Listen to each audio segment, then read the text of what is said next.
for the masses. Headline edition, July 8, 1947. The Army Air Forces has announced that a flying disc has been found and is now in the possession of the Army. If the game is rigged, change the game. Game changer. I occasionally think how quickly our differences worldwide would vanish if we were facing an alien threat from outside this world. This is Fade to Black with your host, Jimmy Church, on the Game Changer Radio Network. All right. Good evening. How you doing? How you doing? All right. Fade to Black. Today is Wednesday, April 29th, 2026. I have to have my alien hacky sack like right in the right place so it's facing up and its eyes are looking into my eyes. I can't start the show without my alien hacky sack. All right, let's do this, man. I am your host, Jimmy Church, hanging out in the chat before the show tonight, and everybody just decides that it's a Fast Times at Ridgemont High kind of night. Thank you for that, Ken. And there you go. Ken and I are going to Peru in like 6 weeks. Yeah, man, it's going to be great. This week on Fade to Black, short week, but always a great week around here. Monday night, we had Chris Ramsey here from Area 52. What a great conversation that was. Last night, we did an AMA. Paul Hynek had to reschedule. I'll let Paul tell you that story. But we'll get Paul back here as soon as we can. Tonight, Ron James is with us. He's got a new film that's out or coming out. We'll talk about all of that tonight. And I've titled the show DC and Disclosure. And DC is not direct current, by the way. I know some of you electricians out there are thinking that's what that is. It is not, and it's not AC/DC. It is Washington, DC and Disclosure tonight.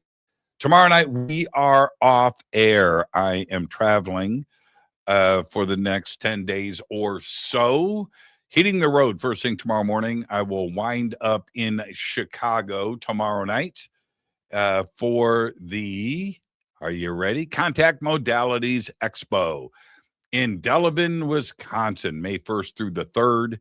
And it's going to be amazing. ContactModalitiesExpo.com is the website. The links for that are below. Over on social media and of course on our website. And I'll see everybody in Delavan tomorrow night. I looked at the schedule. Same thing that they do to me. I mean, Ron will tell you. When they bring me into these conferences, it's like, how much can we get Jimmy to do? And it's just like, wait, what? When do I have lunch? You'll have lunch on Monday. But tonight, tomorrow, and Sunday, you're working. You can rest when you get home, church. And that's what it is. I love it. I do love it. And we're going to be doing that all weekend up there in Delavan, Wisconsin at the Lake Lawn Resort. Truly world class. And I'm very, very excited. I'm all packed. I'm all ready to go. And then as soon as I'm done with that, I literally, and this is not an it sounds like it's an exaggeration. It's not.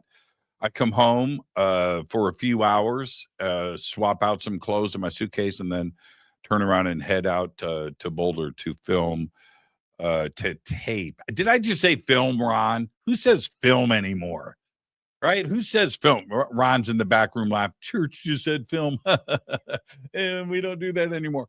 To tape Beyond Belief. All right. So that's what I'm doing. And I'll be back not next week, but the Monday right after that for some more Fade to Black. Right. Tonight, all about Ron James. He's a documentary filmmaker. He's got a new film coming out. We've got the trailer for that. We're going to see that in just a minute. And he's one of the best. All right. Now, all of his work, he is currently the head of media relations over at MUFON, as well as being a documentary filmmaker and, of course, host of his TV series. And he is great. When I first met Ron, We're friends now. Okay.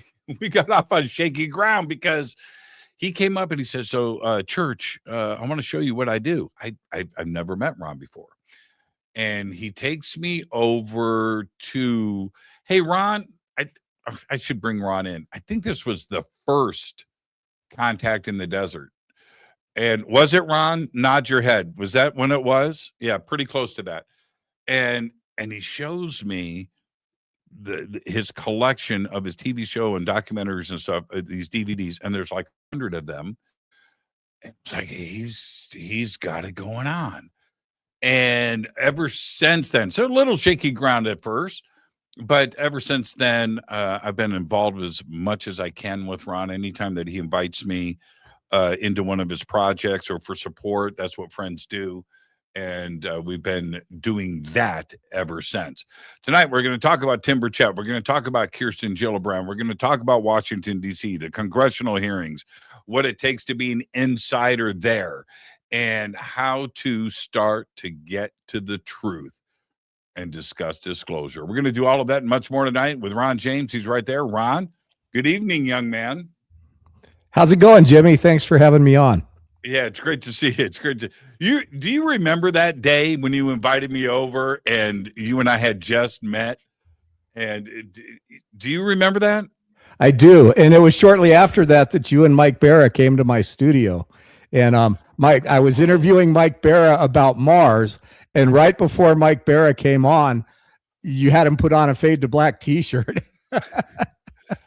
That was forever ago. It was. That's when I had that studio over by SpaceX. Yeah, that's right. It was next to SpaceX, like across the street from SpaceX. Yeah. I do remember that. That was like the last time I spoke to Mike, too. Oh, that's funny. Yeah. Oh, man. He has a cameo in the new film. Oh, he's still out there? He's still doing stuff? Oh, yeah. Yeah. Okay. I lost track of him. I lost track of Mr. Barra. So I'm glad he's still out there doing stuff, though. Let's get started here because what we're going to be talking about tonight, I want to set the tone and the foundation for everything. So I've got the new trailer. Let's play that now. Here we go.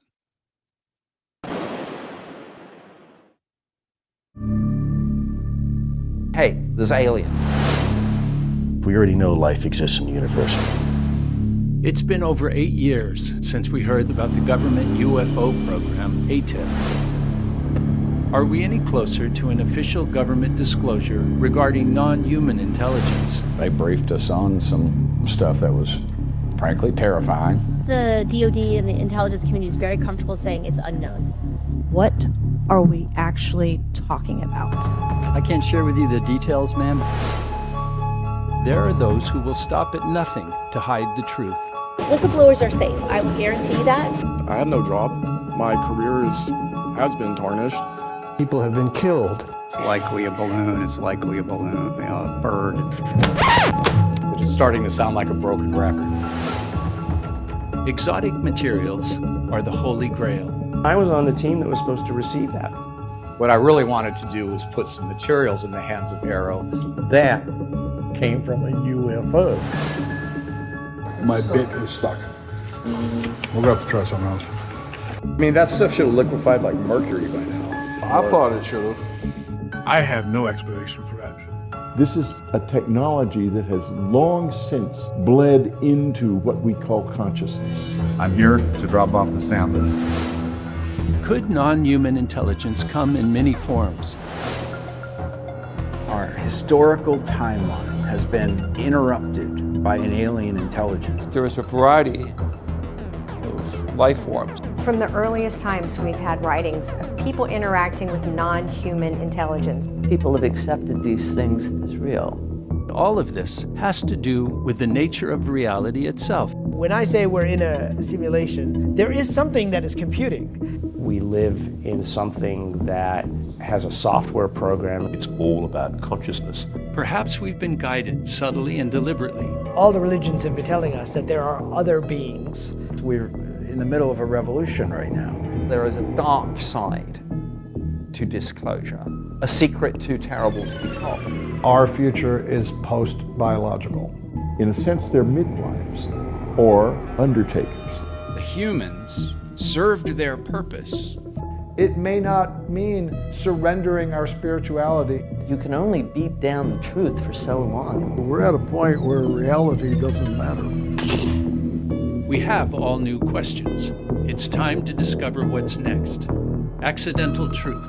Next, a film by Ron James, narrated by Matthew Modine.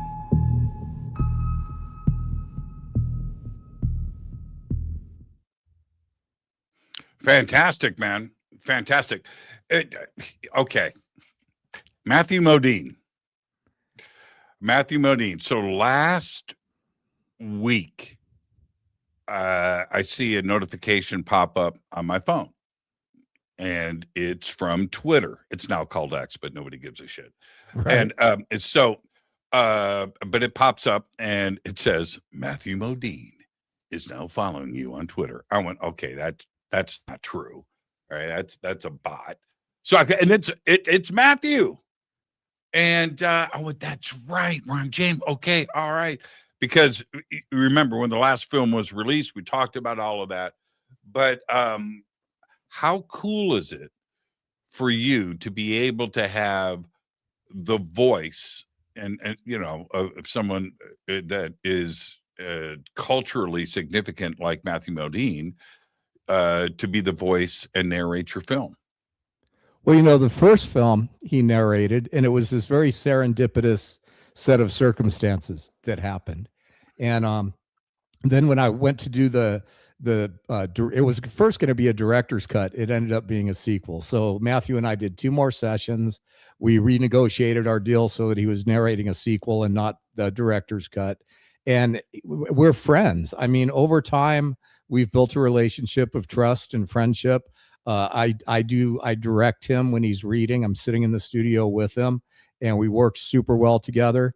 And he's got this guy, Adam Rakoff, that is kind of like his rep. And Matthew is one of the genuine good people in Hollywood.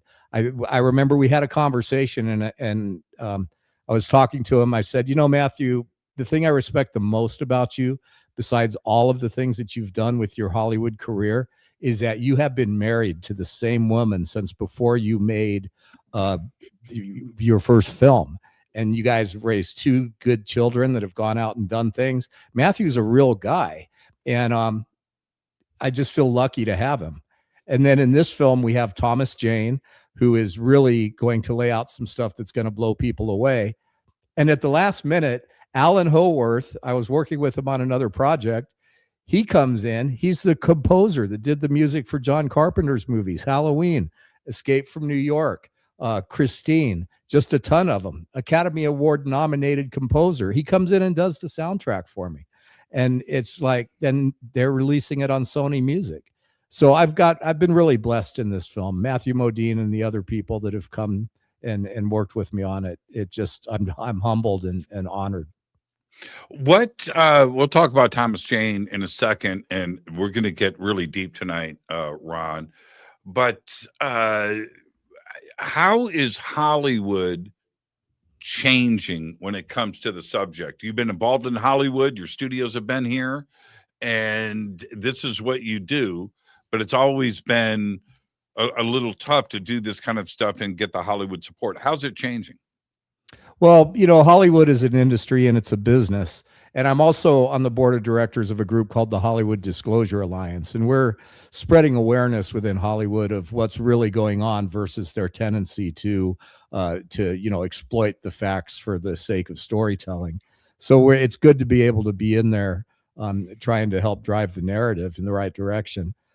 Hollywood is going to respond to what the public wants. And the UFO topic has been the hottest thing in pop culture since Lou came out in 2017, and everybody wants a piece of it. So we've had some good stuff, and we've had some not so good stuff, and some good players and some not so good players coming out. But what I'm really happy to see is that most of the people that are at the helm of some of these projects, they're into the topic, and they really want to help deliver the truth. And so, we've got this new Spielberg movie coming out. We're all guessing about what it's going to reveal. My guess is that it's going to be just like all the other ones where there's grains of truth put into a great story. But it seems like he's been involved in this stuff for a while. And even though he says he doesn't know any more than us, I find that a little hard to believe. So it's going to be interesting to see this movie. Mine comes out 10 days before. So, and it's certainly not a Steven Spielberg movie. But yeah, kudos to Hollywood for the effort they're making. About 2 hours ago, Ron, the White House, the Oval Office made another announcement about releasing UFO files, and they said it's imminent. And the president again said, paraphrasing a little bit here, but he said that there are some that are going to find this really, really interesting. Now, it's a weird quote. It's interesting what? Because it sucks and you didn't do enough, or that it's stuff we haven't seen before and this is crazy town and this is awesome. But do you have any faith in Washington and disclosure? Plus we have aliens.gov and alien.gov and aliens.gov have been registered. What do you make of this announcement earlier today from the White House?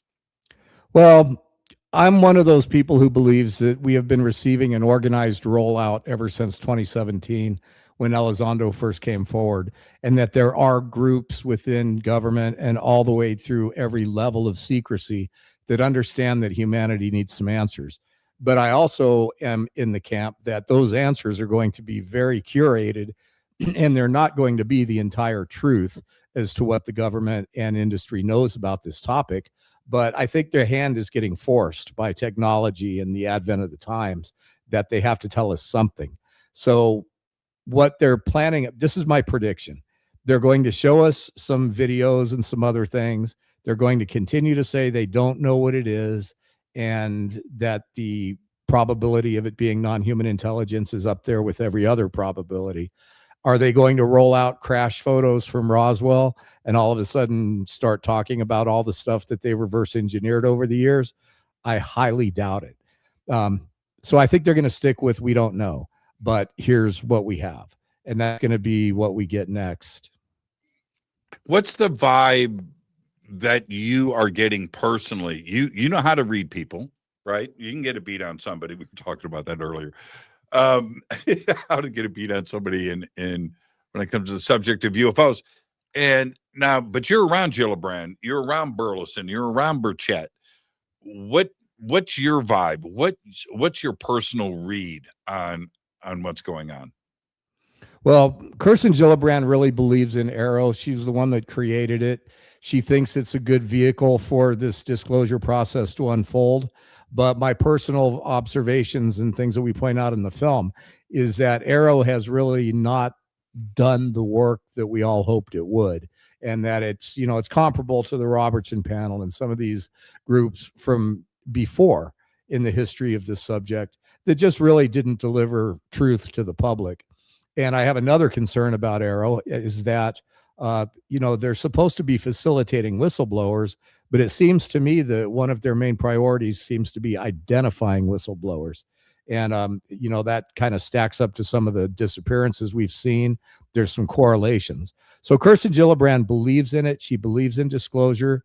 But I think that AARO got away from all of the body politic in Congress. And Eric Burleson, he is still to this day saying, I'm from the show me state. You're going to have to show me.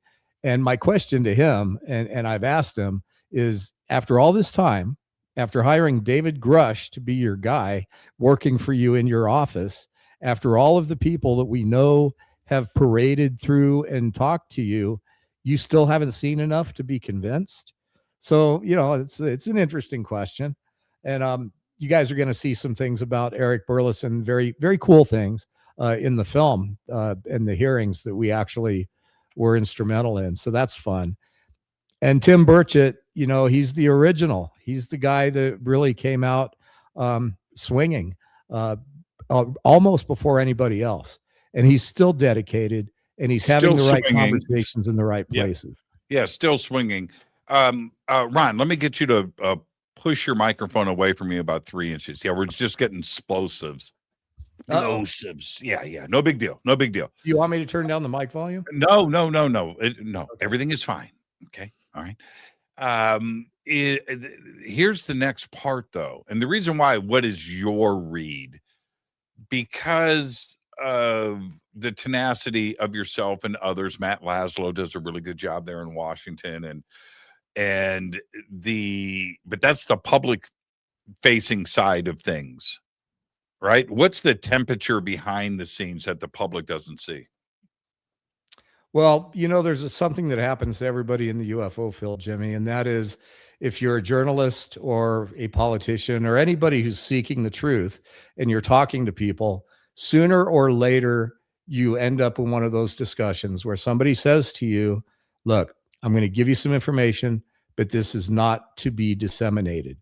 And once you agree to that, you've become part of the problem. So my thing is, and I've had that conversation, I'm sure people have come to you, and my response is always the same. I am not going to carry the burden of your secret.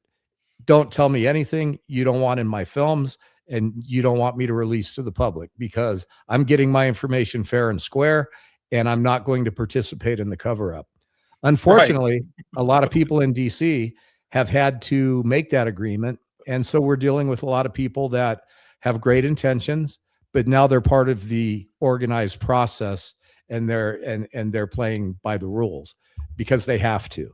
And that's where we're at. Every time, this is my rule, Ron. I kind of got this from you, but this is my rule. If somebody comes at me, and it happens 5 times a day, if somebody comes at me, okay, so check this out. Here's this, and so I'm like, no, I'll report on it after it happens, but I'm not going to be that guy. No, it's a very dangerous thing. None of us know. That's what it is. Accidental truth, right? So let's get to that. But misinformation, disinformation, an unvetted source, third, fourth, fifth hand information coming. No, that is part of the problem, isn't it? If not all of the problem. It really is. And it's like Michio Kaku in my first film said, the people who know aren't talking and the people who don't know are running their mouth, paraphrased. So, we're dealing with a whole lot of people that are in possession of a whole lot of, anecdotal information. And then the people that really do know, they're not going to come and sit down and hand stuff over to us, because they're what I call men in a box. James Fox points this out in his film, The Program, with Hal Puthoff. These are guys that they literally are carrying the burden of their secret. If Hal Puthoff or anybody else wanted to come out and say, look, I worked on this reverse engineering program, I did this, it's all true, but he has no proof, then he's sacrificed his entire life for something that can be refuted. And so these guys are really stuck. I don't envy any of them. We can resent people that are carrying this secret, and we can think that it's not right. Even Lou Elizondo, I text with him often. When he does something that causes issues, I call him out on it. I point out a couple things in the movie, but I have accused him of still working, and he's never said no. He says, if that was true, I'd be proud. So we have these guys that are in possession of the secret that think they're doing the right thing.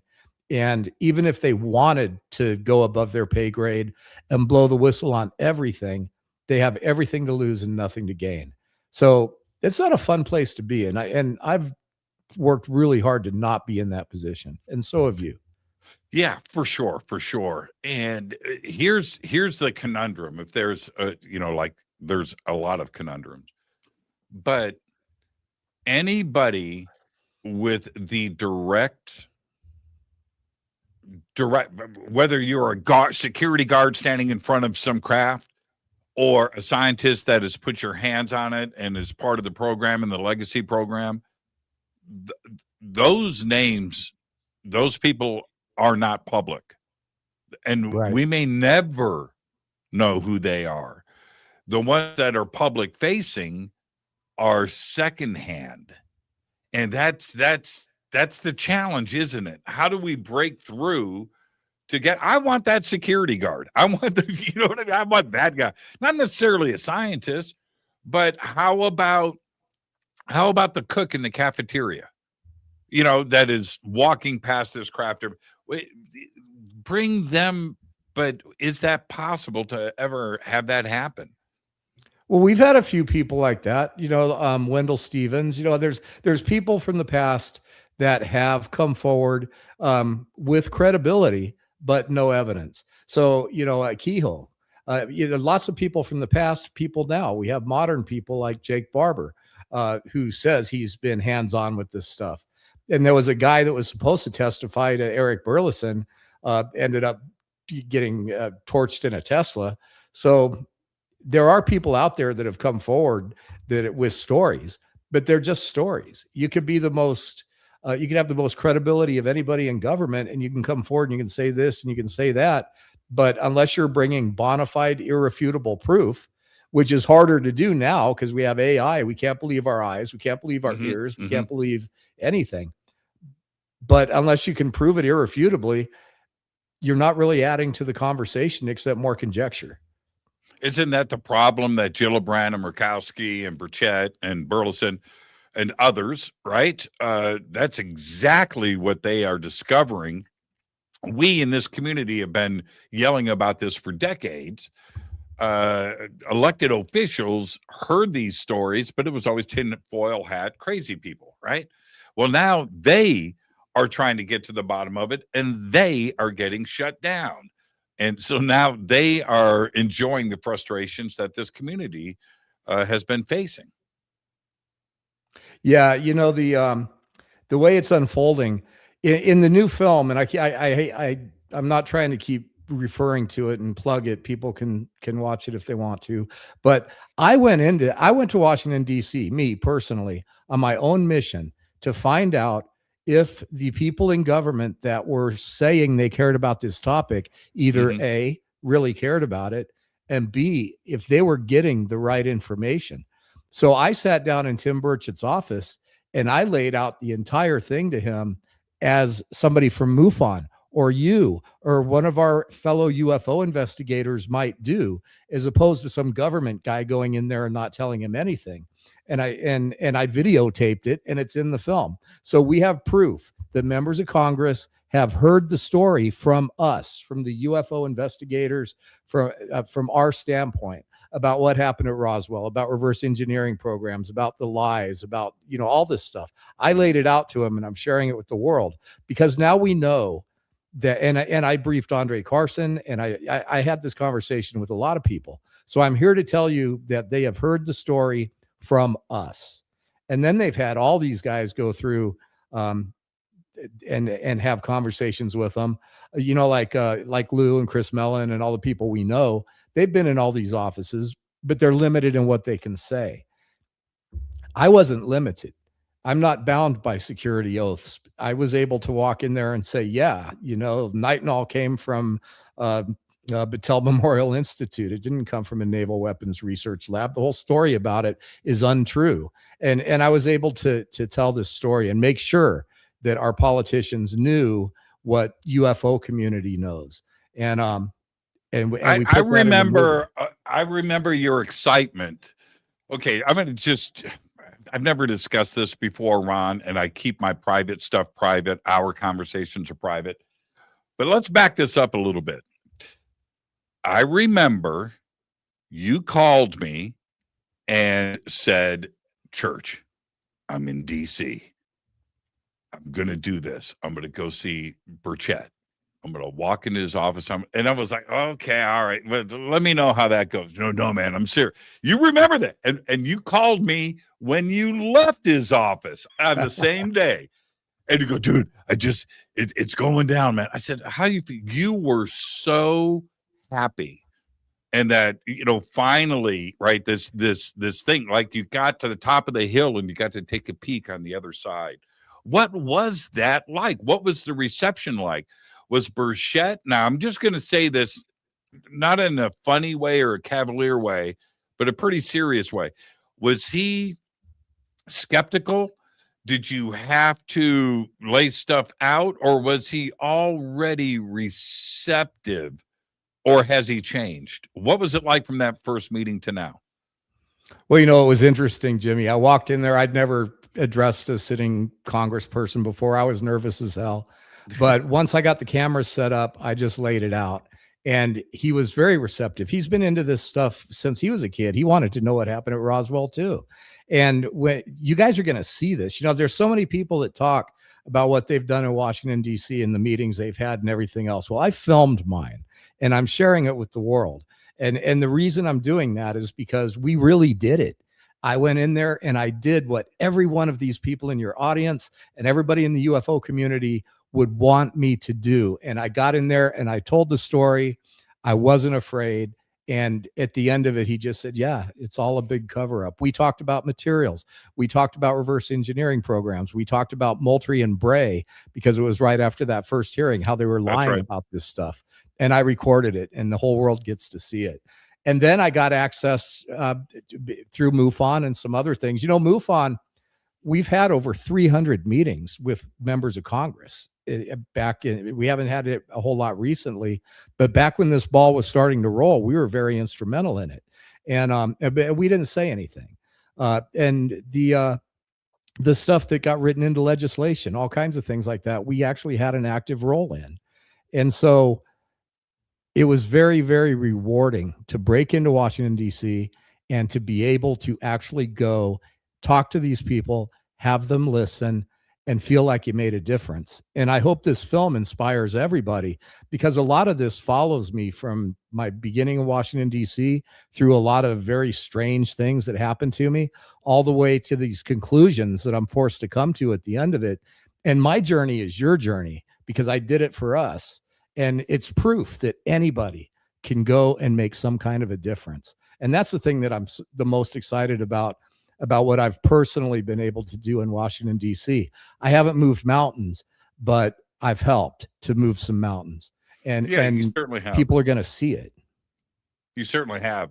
And one last thing about our private phone calls. I remember, this is like 3 days in a row, you and I, this is a minute ago. You were, I'm just going to say it, you were fucking angry. And you were calling me up. This version of you right now, this guy, okay, this is the nice Ron James.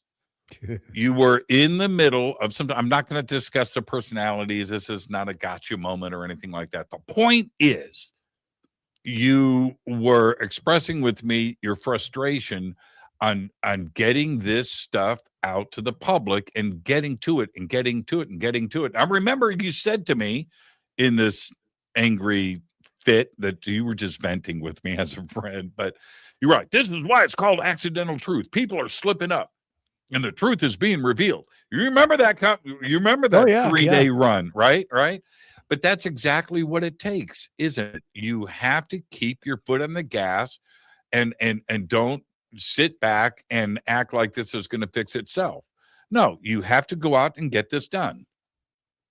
Yeah, and it's interesting that you touch on that, because when I was first working on the first Accidental Truth movie, I was genuinely pissed. I was pissed off that I could sit in a room with Lou Elizondo. It's me and him. We're doing an interview. Nobody else is in the room, and he's got the keys to the kingdom that I want to explore. And I was so upset that I couldn't get it out of him. But he did give me some stuff. And over time, he's given me some stuff. But I've also softened in my anger, because people like Lou, whatever you think, is a guy who is doing what he feels he is duty bound to do. Rather, it is go out and talk about ATIP, release a certain amount of information, or when the UFO community gets ahead of their skis, maybe he has to hold up a fake UFO picture and kneecap everybody for a minute. He's a patriot in his mind, doing what he believes needs to be done, respecting the chain of command. And I don't have that anger against these people anymore. I wish that there was some way that we could find common ground in the truth. But I also understand that whether we agree that with the right or wrong of it, these are people that are working within what they believe is the right or wrong of it. And I've had a lot of conversations with a lot of people, pretty much everybody that you can think of, that's front and center. And that's kind of where I'm at. So no, I'm not an angry person anymore, but yeah, about this topic. I try not to be angry at all. But in the at the end of the day, in this movie, there is a very clear line of demarcation where you literally see that broken record. And that is my exit from Washington, D.C. You know, I feel like we gotten as much as we're going to get. Even what we're about to get is going to be pretty much what I predicted at the beginning of this interview, I think. You know, I hope I'm wrong. I hope they roll out Roswell pictures and have a gray alien in a glass tube right next to Trump when he starts talking, but I doubt it. But yeah, we have to find these answers ourselves, and they're right in front of our face at this point. In a tube. Well, you know, those little glass cylinders with the beds. I just got you to smile, Ron. I just got you to smile. I smile a lot. Yeah. I got a little broken tooth right here, so it's a little embarrassing. Oh, really? Mine are all good. Yeah, I got punched by a congressman. Did you? No. No. It was Mace. You got punched by That'd Mace. be a story. You got punched by Mace. What is she? She's pretty tenacious. What can you share? I want to specifically talk about her. I like her. I'm not into politics, but as a person, I like her. Can you? She was a fighter pilot. You know, right. All that. Yeah. But you know, think about this. Mace at the hearing that I think it was the one Lou Elizondo testified at. She said, you know, nothing is going to stop us, and she was very, very defiant. And shortly after that, she had some major setbacks. She got attacked on the steps. She got she had some very unflattering information come out about her. So, you know, I think that she might have paid a little bit of a price for being so defiant. Talk about broken record, right? It's like, here we go, right? It's like the same thing. But what about, can you mention, and I don't want to put you on the spot, but what about off camera? Anything you can share that was supposed to be private? With Mace, I haven't had a lot of interaction with her, but I do know that with Tim Burchette, there was a couple times in our interview where he says, don't use that. I have to rephrase it. And so I'm like, yeah, okay, no problem. What was it you had to rephrase? I can't say. I mean, you know. Yeah, you can, Ron. Let's just say, and we point this out in the film, let's just say that at this point in time, most of these representatives all know way more than they're going to tell us. And I'll give you a little anecdotal thing about Marco Rubio. Remember back before the first hearing when Moultrie and Bray came out and said they know nothing about anything. He was very vocal about the whole thing for days, for weeks. Very defiant, very, yes, we're going to get to the bottom of it. TMZ hit him up at the airport. Remember that? Yeah. But after that hearing, they went into closed session, and Marco Rubio came out of that hearing, and that was it. He didn't say anything else. And then when Age of Disclosure came out and Marco Rubio was asked about his interview, he literally threw the movie under the bus. He said, well, yeah, that was clever editing, and they have to do what they have to do to sell a movie. But he didn't stand up for the stuff he was saying. And my theory is that when he went into that closed session, he was given a certain amount of information that made him understand why the secret needs to stand. And it's a lot easier to get somebody to keep a secret if they believe it needs to be a secret than it is to threaten them. And I think that that's what's happened with a lot of these people in Congress that have been digging into this. Is they are now they're going to be part of this process, and it may very well be because they understand the gravity of this information, and they understand the need for some secrecy to remain, and they understand why in slow, organized rollout needs to occur. When does the film premiere? It comes out June 2nd, and then anybody that's going to be at Contact in the Desert can see it on June 1st. And so we're going to show it free for the audience. And what is June 1st? Am I going to I'm there. What day of the weekend is June 1st for Contact? It's Monday. It's the Monday after Contact in the Desert. A lot of the people are hanging out. So it's that day. Okay. I'm very excited about this. There's I want to talk about a couple of other things. When the trailer rolled, there's Nick Pope. Yeah. And that's tough. That's tough for me to see. That's tough for you to see. And of course, the community. Do you have any comments about Nick that you would like to share? Absolutely. Yeah. The film was done and turned in before I even knew about Nick and his illness. His passing came pretty quickly after it was announced. Mm-hmm. Yeah, I want to talk about Nick for a minute. When I was still just an armchair aficionado, I'd buy UFO magazine and read it. And I think Ancient Aliens just started. No, it was even before Ancient Aliens. Nick, when he was still at the British Ministry of Defense, way back then, used to write a column for UFO magazine. And I remember I would read the column and I would think, here's this guy that is in government that is talking to the UFO community like we deserve to be talked to, like there's something to this, like he's a friendly voice inside of this government body. And this was while he was still active in his job. And it was him and Stanton Friedman that really got me realizing the credibility of the topic. Here we had Stanton, who was a bona fide scientist and nuclear physicist that is able to talk to us about the reality of all this. And these two guys influenced me early on. And then I had my video production company. Steve Bassett comes through Sedona, and this was back in 2006. I meet Steve, I interview him, and he hires me to produce his X conference. And I was his video guy for years and years, and we're still great friends and still work together. We did the citizen hearing on disclosure together and all these X conferences. But Jimmy, I get to the first X conference. I bring my crew. It's multi-camera. We're live streaming from the National Press Club. And all these guys that I'd seen on TV and read about in magazines, all of a sudden I'm hanging out with them. And Nick Pope gives me an interview. I interviewed him and Stanton Friedman. I interviewed George Knapp. I interviewed John Alexander for the first time. Richard Dolan. I had a whole room set up just like I still do. And there he was. There's Nick Pope, who in the UFO field was one of my heroes. Mm-hmm. And this guy has been in almost every he's been in every major production I've did.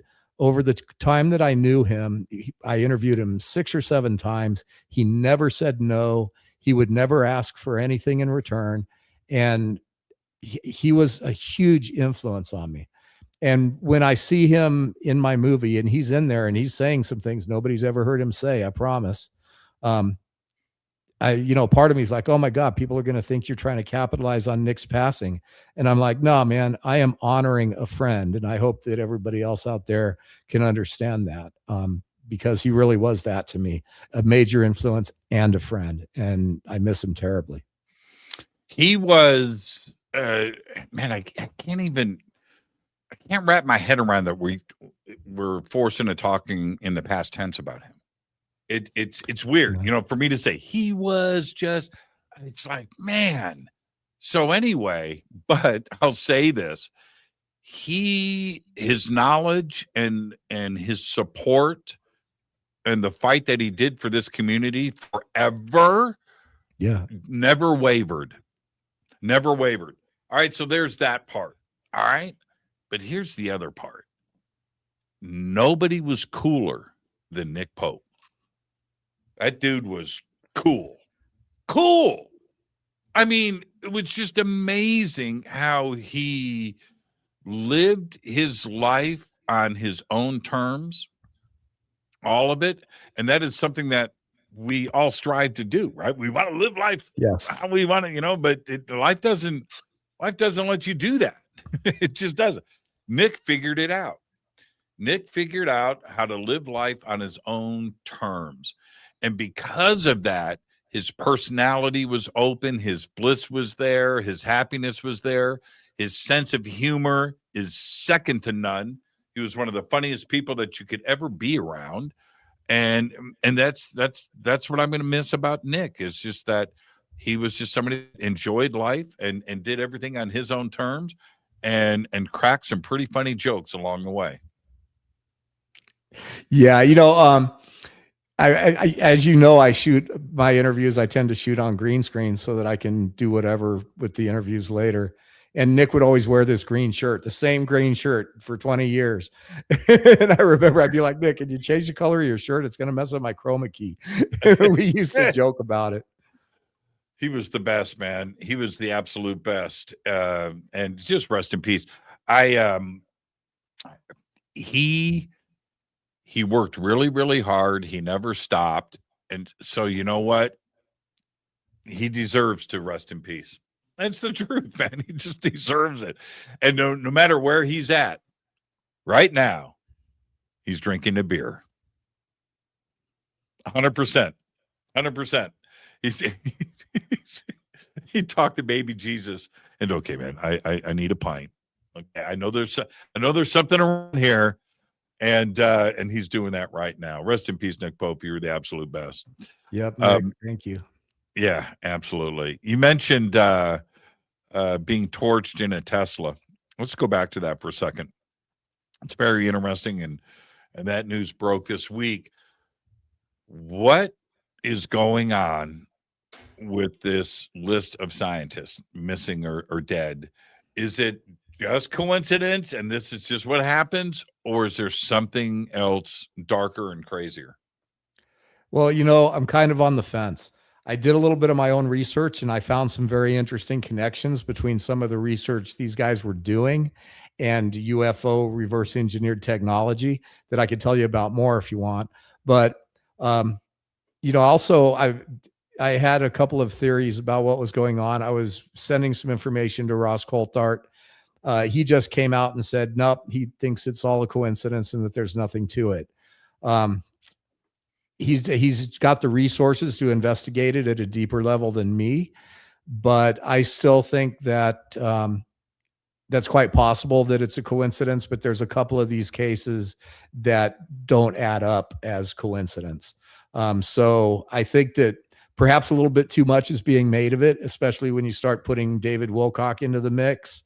I think that we're going a little too far, that it's not as big a conspiracy as people think, but I also think that there's still something there. I'm not ready to just throw in the coincidence. You can't at any time, and I like Ross. I'm not talking smack about Ross, but there's a danger zone that you get into. We talked about it at the front of the show. You cannot definitively say stuff is fact. You cannot do it. You can't. This is all a coincidence. There's nothing to see here. That's a dangerous zone. No. Well, I can tell you about one connection. It'll take about 5 minutes, but if you want to hear it, go. Let me grab my notes. Just take a sec.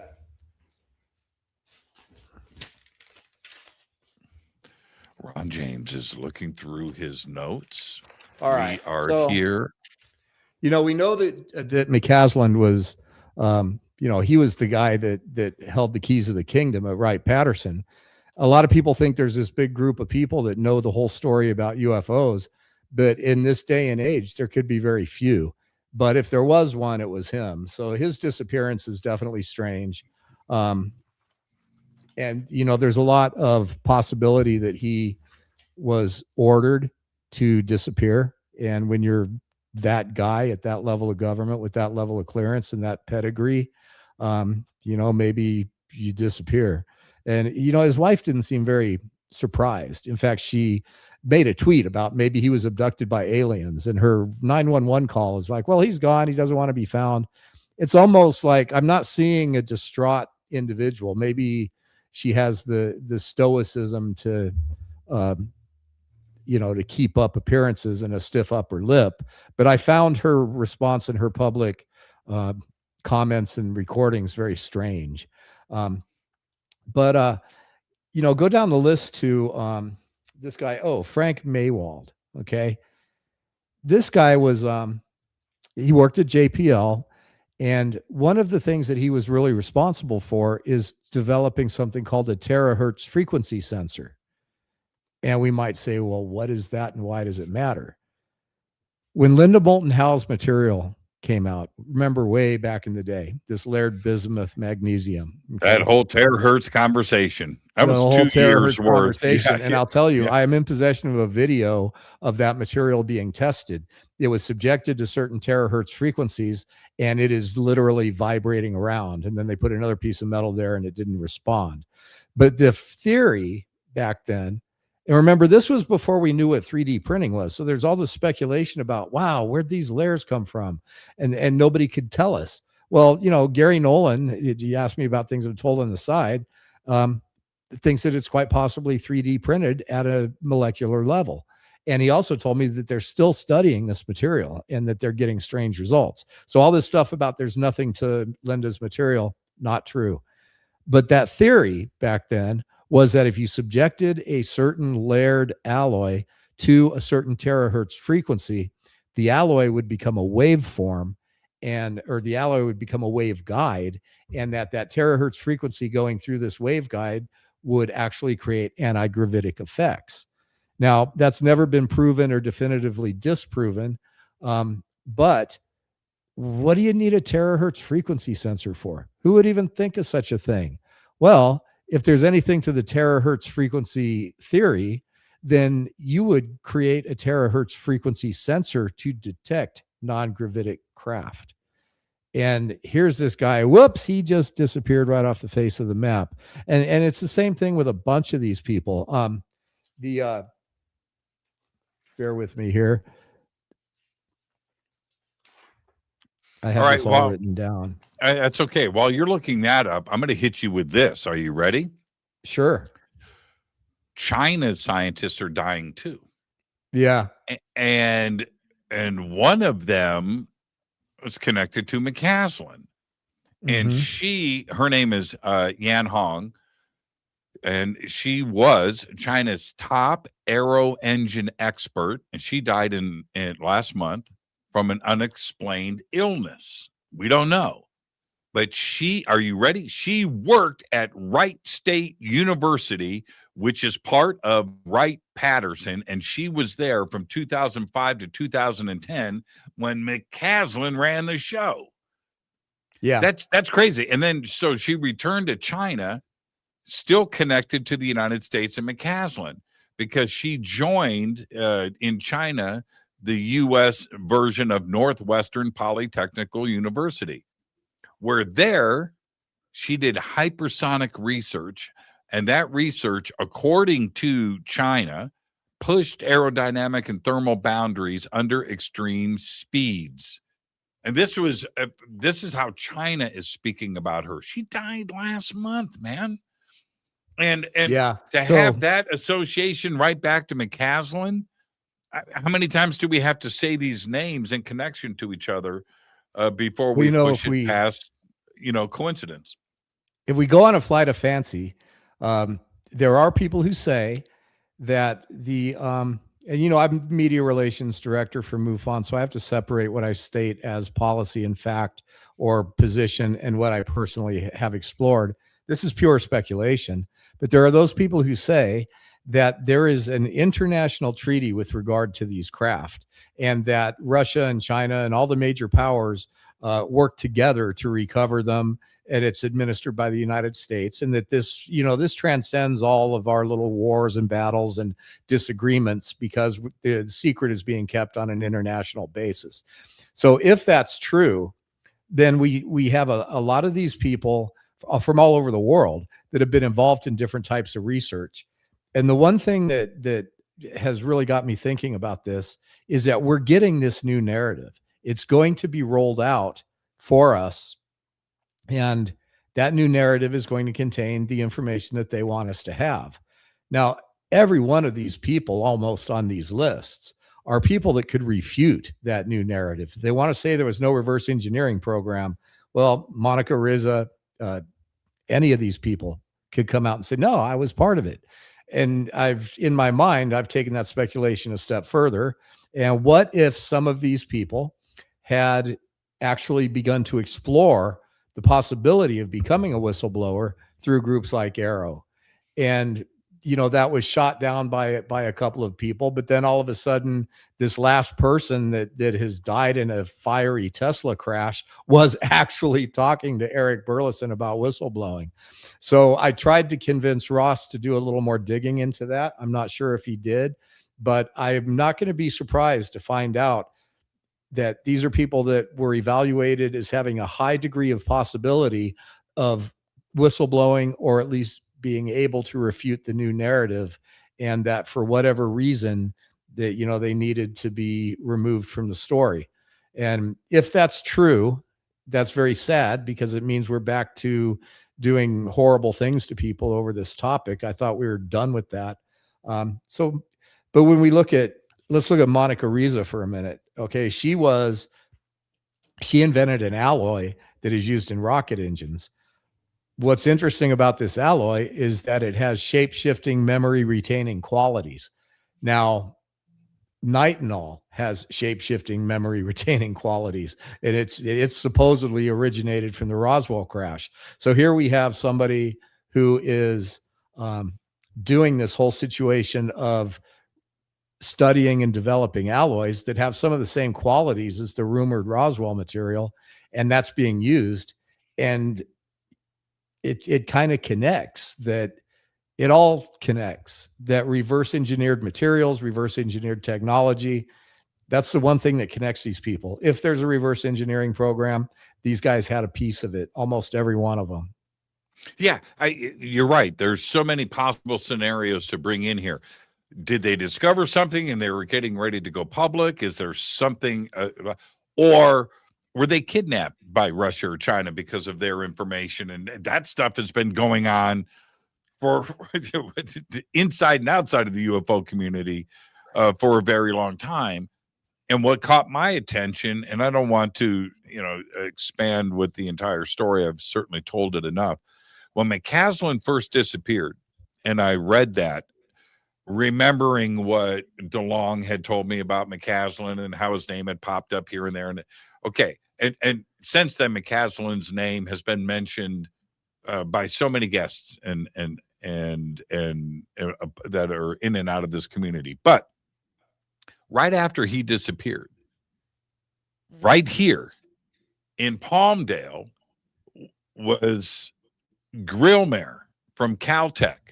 And he lived just a couple of miles from me, right up here in the foothills in the mountains, in a little town. Well, they call it a town. It's 5 houses, called Villermo. And I drive through there. I ride through there on my bike all the time. It's a beautiful ride, and it's right next to my house. I know this community, and it's just it's a half a dozen houses. His gig, he's on the list now, but at the time the list was only 2, right? It was just McCaslin and Grillmare.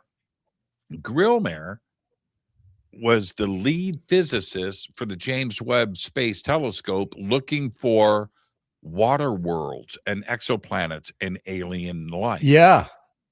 And he was shot in the face on his front porch right up the street. And so, yes, that caught my attention. So I started looking at this, and then, everything stacked up from there. But I talked about Grillmare immediately. I did a special report with Gaia, myself and Josh. We sat down and we talked about these 2 guys. And I thought that there was something more to it. Could it be what you are saying? Was Grillmare thinking about going public about a discovery? Did he find out something else that was advantageous to somebody else on the planet? I don't know. But the person that shot him in the face, Ron, didn't know him. Right. Didn't rob him. And it was premeditated. If we're talking about the same case, that guy was scoping him out, staking him out. He had his technique and his process was that of a professional hitman. It wasn't just some crackhead that wandered onto his porch. No, because this is out in the middle of nowhere okay, at the edge of the Mojave Desert in the mountains. You head up about a mile into the mountains. You come to this. It's serious. It's a stop sign. It's 2 streets. A stop sign. That's Palermo. So you've got a few. So this guy was seen by the neighbors out there. You don't walk. There's no sidewalks. It's you know what I mean? It's the mountains and just a cluster of houses. So this guy was seen out there by the neighbors. Yeah, for sure. To me, to have I don't think it's a stretch to go, there's only one reason. If you're specifically going to somebody's house and shooting somebody in the face, you know what you're doing. This wasn't random. They didn't know each other. Yeah, so red flags for me. I don't know what the answers are, but let's discuss this more. I am your host, Jimmy Church. This is Fade to Black. Our guest tonight, the one and only Ron James, is with us. The new film will be out. Well, you can see it June 1st at Contact in the Desert. Its full release worldwide is on June 2nd. Ron, stay right there. We'll be right back after this short break. I'm your host, Jimmy Church. This is Fade to Black. Stay with us.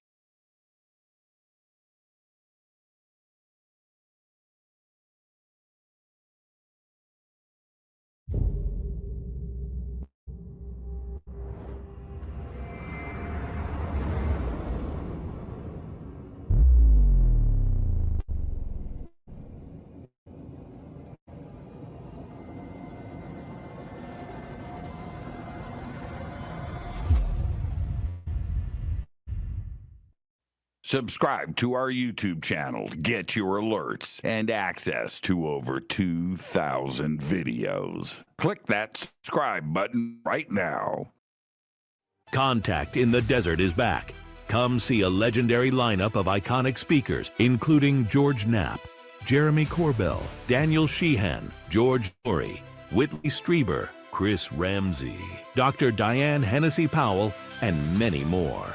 Join us in beautiful Indian Wells, California, May 28th through June 1st, as we explore infinite realms.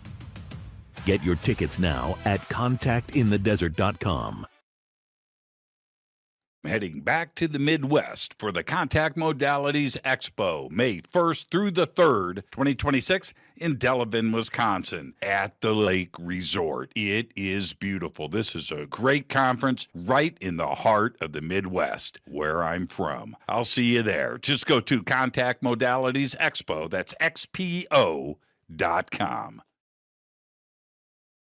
I will be hosting and presenting once again at Contact in the Desert. That's May 28th through June 1st, 2026, the largest UFO conference in the world. Come and hang out with us June 23rd, July 1st. Tickets and everything else that you need is at contactinthedesert.com.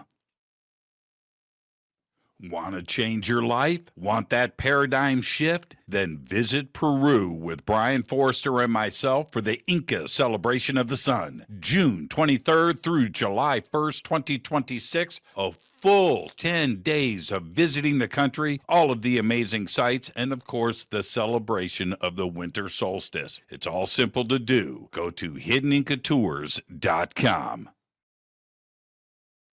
Come join us for the Monty Python Scotland Tour, August 1st through the 9th, 2026. This is a once-in-a-lifetime event where you get to go to the castles from Monty Python and the Holy Grail. August 1st through the 9th, 2026. Just visit HaleyARamsey.com. Watch Into the Vortex on Gaia TV. It's Fade to Black for the screen. Simple to do. Go to Gaia.com, search Jimmy Church, or click on the link below. Follow Fade to Black on Twitter at JChurchRadio. Get all of the show updates every single day. It's now called X, but who cares? Go to jimmychurchradio.com and become a Fadernaut. Get a membership. That's right. Everything is commercial free. You have access to downloads, and you get to call yourself a Fadernaut. River Moon Coffee, makers of the Fade to Black blend. Truly the best coffee on planet Earth. Just visit rivermoonwellness.com or their Amazon store. It's all simple to do. You can check out the Fade to Black blend, the Game Changer blend, or any of their Black Moon Wellness products. It's the only coffee I drink. It is the best, and it's Doc. Again, rivermoonwellness.com.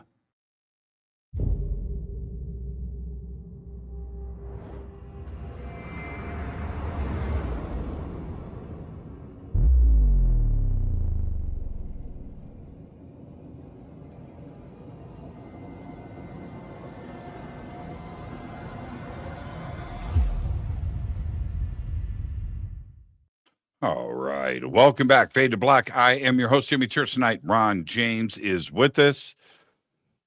Show host, filmmaker, head of media relations over at MUFON.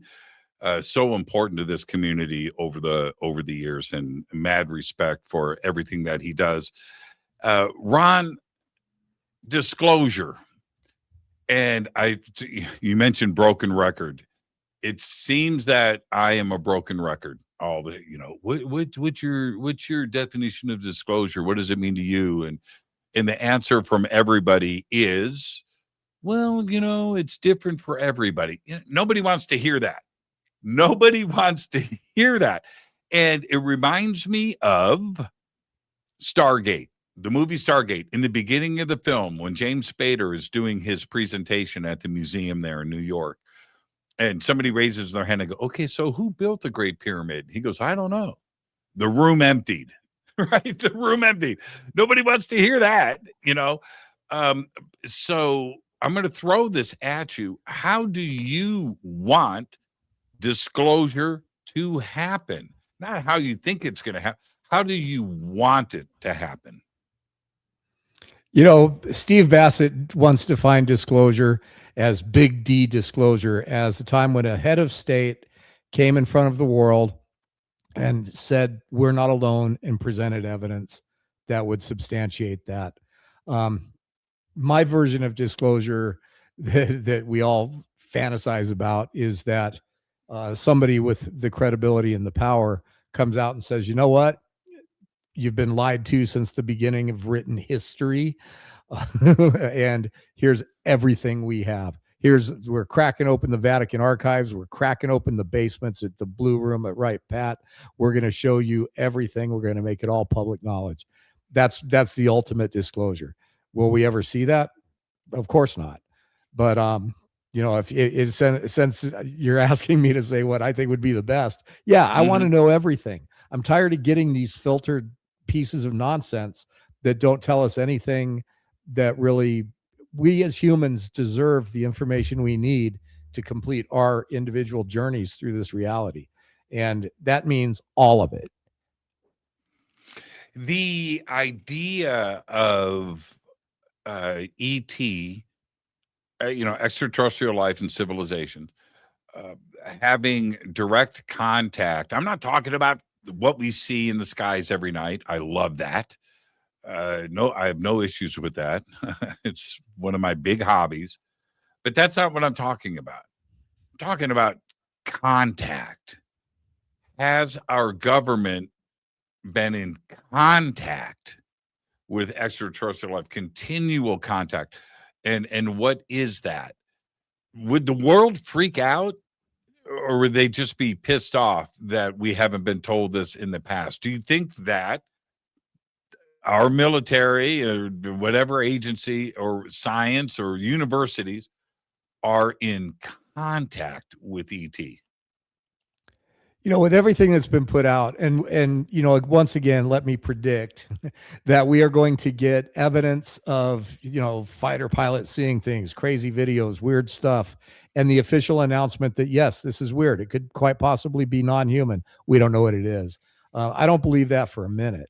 I think that there's certain elements of our, our deep, dark programs within government and industry that do know and that have had some level of contact with, probably a variety of different species, including some that might actually live here on the earth, and have been here for a long time. So the idea that we've got no contact and no knowledge as to what this really is nonsensical almost. It's bullshit. Let me help you with a word. Okay, can I say that on your show? Yeah, let me bust Ron, loose. It's the Ron James world. I'm just living in it. So you can do whatever you want. You can do whatever you want. Because one of the most frustrating things that I hear over and over again, and I just don't feel it's the truth, is that, yeah, there's something going on. We just don't know what it is and we don't understand it. That's a cop-out, isn't it? Yeah, in my film, Kirsten Gillibrand says that, and it's not in the trailer, but she says to me, she goes, the Department of Defense and the intelligence community are comfortable saying they don't know what it is. And I look at her in the interview, and I say, yeah, well, you know what? That makes a lot of sense. And it's like, you guys are going to see some of these people get called out. It's pretty funny. But yeah, it's nonsense. That guy made that documentary about walking with the tall whites. I don't know whether his story is true, but there's some compelling things in there about these supposed bases out in the desert. And there's some aerial footage of things that he says, oh, these are landing pads, and they're big, giant constructed cement pads out in the middle of nowhere for no obvious reason. I think that the sad thing about all of it, Jimmy, is that we don't want to know possibly the ultimate answer, because we may find ourselves at the very bottom of the food chain, and it's going to make a lot of people very uncomfortable. I don't think so, Ron. But how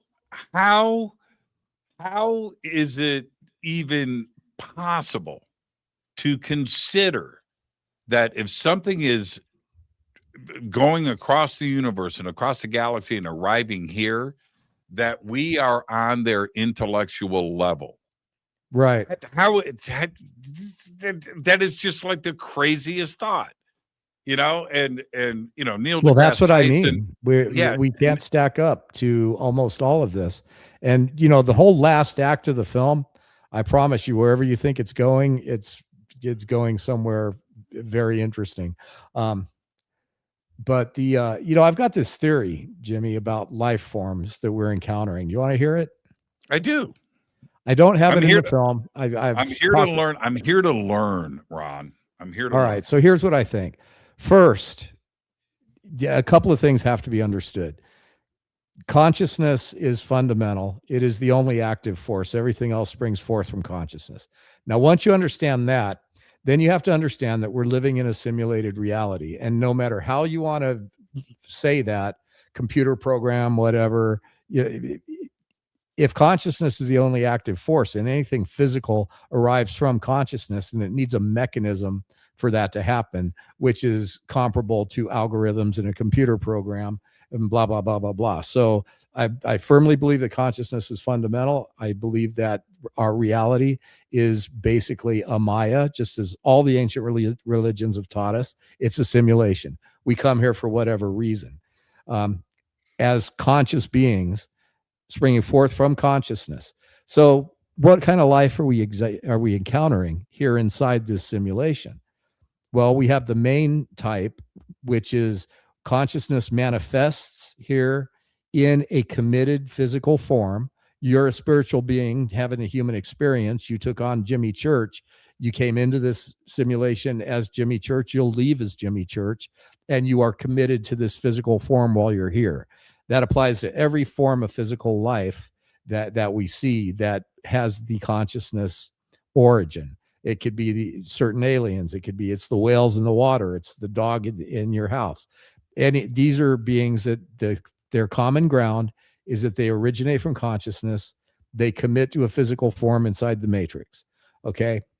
Now, the second version that we have that manifests from consciousness does not have to commit to a physical form to be interacting with us in this simulation. They have the ability to come in and out. They have the ability to transcend different levels of the simulation. You get your ghosts and your angels and your interdimensional beings and all of these different types of life forms are all exercising the same privilege. They can come in and out and manipulate themselves in this reality without committing to a physical form to be here. And of course, the ones that commit to a physical form, it's not just people. It could be any extraterrestrial civilization throughout the known universe that is born into a body and lives in that manner while they're here. Now, the third form of life is the one that we really need to be paying the most attention to. And that's the one that originated inside this illusion. So, in other words, if you remember the second Matrix movie, they had all these weird creatures, vampires and werewolves and everything. These were creatures that were born inside the Matrix. Now, they don't originate from collective consciousness in the way we do. So they don't have that spark, that divine spark that we brought in and we will take out, because they originated here inside the program. And this is all they can't escape it, because they came from here. This is where artificial intelligence, biological robots, everything that exists inside of our simulation that created itself inside the simulation, that's the third form of life. And I think that what we're going to find out very uncomfortably is that AI that arose within the system is the predominant life form throughout the galaxy, and that we are of great interest to it for a variety of reasons. So we have three different types of life. And somebody in the comments said the DMT beings, yeah, they are part of these. I was just going to, you know what I was just going to say, I agree with everything that you just said, but I also know you are smoking some good weed there in Sedona.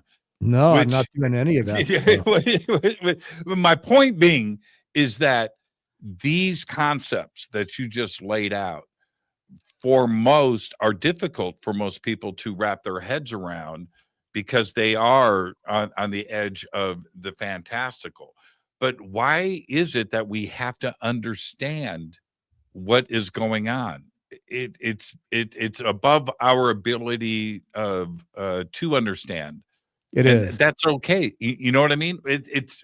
We're too early in our stage of evolution to grasp this. And then here's the other part, though. I was kidding about the weed. I was kidding up. I only do that when I'm going to do your show, Jimmy. Okay. The other part of all of this is that people are okay with ghosts, right? Well, it's like, wait a minute, you can't have it. We may be talking about fundamentally the exact same phenomenon. Yeah. Right? Why is this such a hard concept, a hard theory to grasp, when ghosts are okay, right? The spirit of your dog is okay. You're okay with all of that, but yet you're okay with angels. You know, you're okay with the kingdom of heaven, but this conversation you're uncomfortable with, when it just may be the same thing. See, this is where people have a problem, is that everybody wants to cling, you know, especially when you get into the angels, demons, aliens, interdimensional beings stuff, and you get into some of these Gnostic teachings about archons and the Demiurge and all this crazy stuff that I don't know whether to believe it or not. But what people are misidentifying is an angel or a demon may appear to you, and in your reality, it could be one of those things with these kinds of definitions. And so you identify it as that. Or somebody else could say, well, no, an interdimensional being came to me and told me a message of peace and blah, blah, blah. People are saying, no, they're these different things. But what they're failing to recognize is that these different things are using the same mechanism within. That's right. To do what they're able to do. So saying what they are and clinging to a belief about what they have to be is ignoring the fact that there is a mechanism that makes it possible for them to come into this simulation and interact with us in a non-physical form. And so, you know, it's like we need to quit arguing about what they are and start understanding that they exist, and that we're all subjected to consensus reality and very subjective realities that we experience inside of our own perceptions. And there you go. Yeah. It's such an important point, isn't it? If you are raised as a fundamental Christian of whatever, right, and you encounter something, you are going to see an angel or a demon, right? That's what you're going to do. If you're from Roswell, you're seeing a little gray alien, right? If you're from Ireland, you're seeing a leprechaun. That's all. That's and I'm not. It's really the bottom line here. Yeah, and it's the mechanism by which this stuff Yeah. works. It's not the individual being that is manifesting in your consciousness. It's how they were able to transcend this illusion and be there. And so once we understand the mechanism, understand the characters, but you got to understand the mechanisms first. Yeah, that's a fantastic point. It's a fantastic point. I think that we, as a planet, as Earthlings, we're growing up. You know, we're maturing a little slower than I would like, but we are growing up and we are getting smarter every single day. And I'm okay with that. There's no reason to try to think that we need to be ahead of our skis on this subject. We know what we know. I started to bring up Neil deGrasse Tyson earlier, you know, and he would love, I'm speaking for Neil because this is how he thinks. He is the smartest man in the world. Everybody else is beneath him. All right. What can he learn from ET? Nothing. It's beyond his ability to understand. He wants to stay in this known laws of physics, right? Well, you know, that's breaking the known laws of physics. That's the known laws that you know. Something that is 500,000 or 1 million years more advanced than us. You think that they're dealing with our current version of the laws of physics and what you understand? No.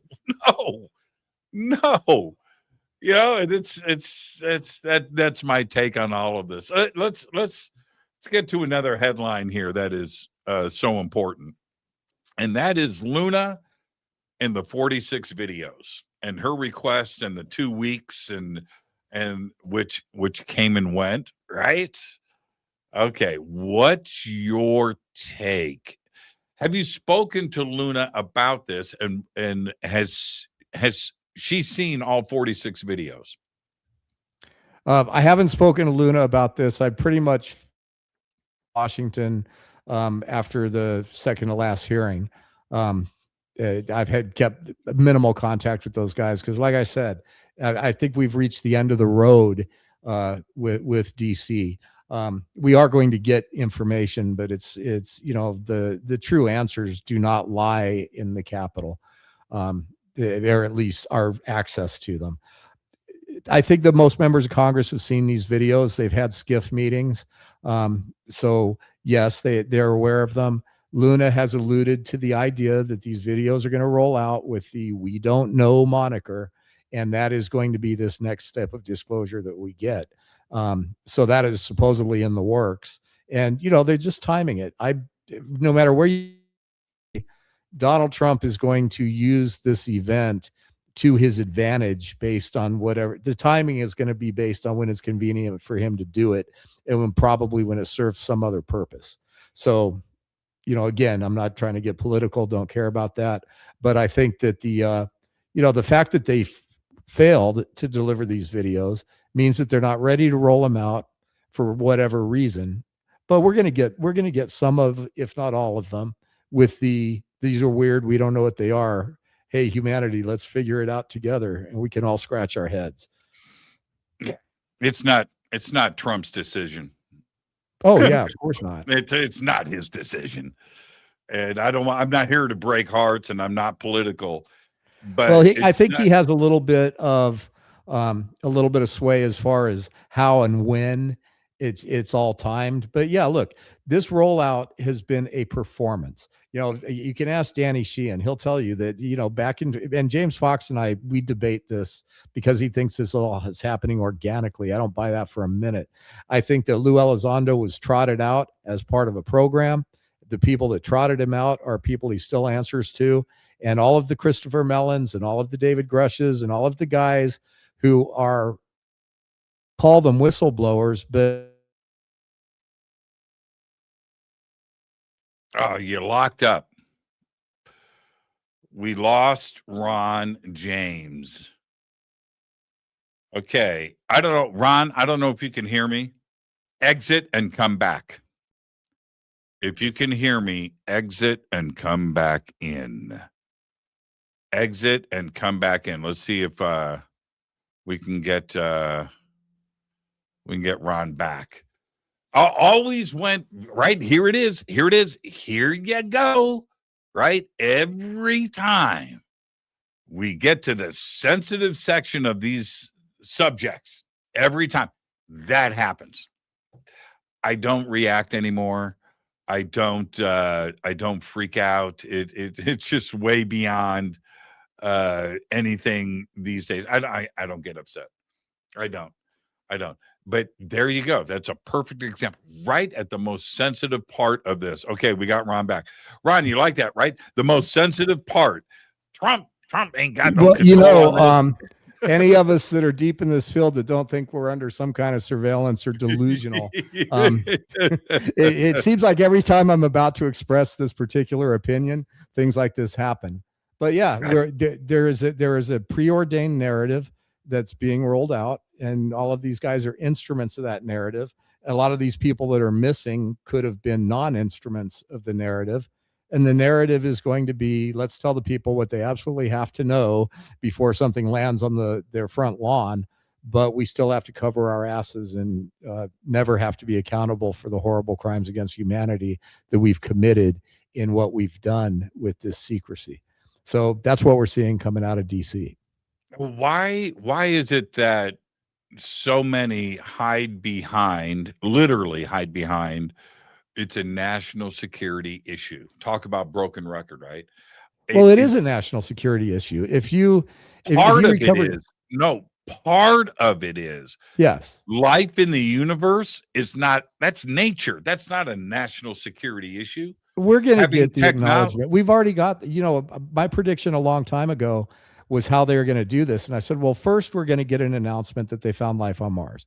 We're going to get that. And then more is going to come after that. Well, we got that announcement last year, as definitive as we're ever going to get that we found evidence of life on Mars. And it just went right over people's heads because people already know it anyway. And so, yeah, the next thing we're going to get is, yes, there is likely non-human intelligence engaging humanity. We have reason to believe the universe is teeming with life. The Webb telescope is showing us stuff. We're gonna get all that, but are we going to get? Oh, and that's how we're engineering our latest technology. And no, because that is national security. They're never going to share it. But as Nick Pope says in the movie, you saw part of it in the trailer. He says, "Yeah, there's aliens. That's not classified. There is no reason that should be classified." And so it's not going to surprise me if we don't get acknowledgement of non-human intelligence in this so-called disclosure. They're just going to continue to say, we don't know. And we're certainly not, hanging out with them. What about leaking? Would it surprise you if these 46 videos get leaked? Well, that would be another way that it's done. If you look at the whole history of this, going all the way back to, let's say, the late 30s, when the beginning of the modern cover-up was initiated, people have been leaking stuff to us all along. The guys that are managing these secrets they're still human, and they understand that there's a very hardcore community of people that are making it their life's work to know what's going on. And they've been feeding us dribs and drabs of the truth for years. They mix it in with misinformation, like the MJ-12 documents, a lot of truth in those, wrapped in a lot of stuff that's not right. But these people have been telling us, but they're only telling the people that are listening and spending enough time to cross-reference stuff and separate the wheat from the chaff. But it hasn't been this big secret. If you are somebody who really cares about the topic, you can do your research and you can come to pretty good conclusions about the truth. How do you vet whistleblowers? What's your technique? Well, I haven't had that many actually come to me as whistleblowers, but usually if somebody comes to me as a whistleblower, they're probably a crackpot. I've had several, and if they're a genuine whistleblower, I refer them to somebody who can facilitate them in a proper way. Danny Sheehan and MUFON have both put together legal protection infrastructures for these guys. So anybody that's really serious about becoming a whistleblower, there is a process now in place where you can be protected. Don't go to AARO point just out of pocket. It's a really bad way to go. But there are groups that have formed legal protections. And so if you're really a whistleblower and you really worked on this stuff and you really want to come out and say what's going on, don't come to me. I mean, and if you go to somebody else, and we all know a lot of people that say whistleblowers are coming to them, whatever, if the person you're whistleblowing to is not in a position to offer you the protection you need, don't whistleblow to that guy. Find, if the person that you want to share the information with says, look, step back. Don't tell me anything yet. We have to make sure that you are part of a bubble of protection before you say anything. And this is how we're going to do that. All these guys that are just like, oh yeah, people are coming to me and telling me all kinds of stuff. That's bad for the people doing the talking, and it's irresponsible to the person doing the listening. I got a phone call the other day from a friend, known author and TV personality and so forth. Calls me up and goes, okay, so church, man, this whistleblower wants to get a hold of you. And I said, let me stop you right there. Let me stop you right there. I'm too busy. But Jimmy, go somewhere else. I'm not part of that. I don't. But Jimmy, listen. I start with bullshit and then I work down from there. Yeah. All right. So if you want to, I'll leave. And that's my take. I'm not pulling any of this apart, but the recent video of Kirkpatrick and Tim Gallaudet going at it. Have you seen that video? Yeah. Holy crap. Right. Gallaudet, I don't know if you want to classify him as a whistleblower, but certainly a pedigreed naval intellectual, right? Okay. At every level. And Kirkpatrick, who used to run AARO, and these two, and Tim took him to the mat, didn't he? Now, one of them is not telling the truth. Well, I can tell you who my guess is. Well, I can tell you too. We covered that in the new film. Somebody, I know I shouldn't be looking at the comments, but somebody brought up that photo of the diorama that I got in all kinds of trouble for. That was an example of something that was given to us that, I didn't say, hey, here's a UFO picture. I said, this is something that somebody gave us, and I paid hell for that. So, vetting anything is important nowadays. I remember that diorama. I know you had me on your show. It was like Jimmy Church is like the Oprah of the UFO community. If you find yourself in hot water, you got to go on Jimmy. We fight together, man. We fight together. But the back and forth between those two is something that we've been doing inside of this community. You know what's great about this community is we police our own. We do, man. If your stuff doesn't line up, this is the wrong community to get involved in. There's too many smart people here, and they will pick it apart and they will get to the bottom of it quickly. Ask Lou. How many times can you hold up a photograph and go, okay, dude, don't. Apparently 3. Yeah, right. 2 that we know about and 1 that I know about that I'll never say. But back to Tim and Kirkpatrick. One of them is lying, and they both can't be telling the truth. The timeline that Kirkpatrick offered up, no, dude, you were in my office, and Tim comes back with, you weren't even there. You had already left AARO. Well, it seems to me that Gallaudet's got receipts on this, if you know what I mean, right? He's got a different timeline. But watching these two go at it, we're talking about government employees. And if it's going on there and they can't even work through this, we've got a problem when it comes to UFOs and disclosure, don't we? Yeah, well, Kirkpatrick, people don't understand, was his background. He is a scientist, but his background is in intel, and he's been part of the intel community for his entire career, and he's run operations. And the whole AARO thing, Gallaudet spoke of it at the hearing. We cover AARO in the new film. I think we pretty much lay it out what that's all about. But Kirkpatrick was he's made several appearances where he's just debunking everything and calling the UFO community crazy because somebody went to his house. I don't think that he looked at this objectively, and we have all kinds of evidence that he didn't. We collected people that went in to see AARO and gave them genuinely solid information, and that information was never followed up on. So, in my opinion, AARO was another investigative body whose job it was to discredit the field. And when they messed with Admiral Gallaudet, who is highly unlikely to be looking for a job, they messed with the wrong guy. But again, he's only saying what he's allowed to say. So is he a whistleblower? No. Is he an instrument of the new narrative, serving the new narrative? Yeah, because rather willingly or not, if everything you say is cleared by DOD, you're cleared to be a tool.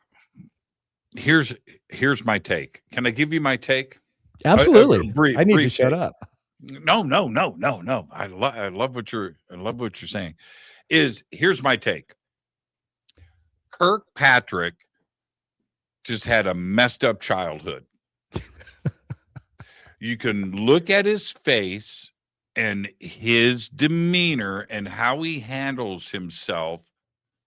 He's just had a messed up life, and he's pissed off, and he's just angry. He's bitter at everything in the world because of his fucked up childhood and his daddy and mommy issues. You can see it in his face, and that's not a trustworthy person.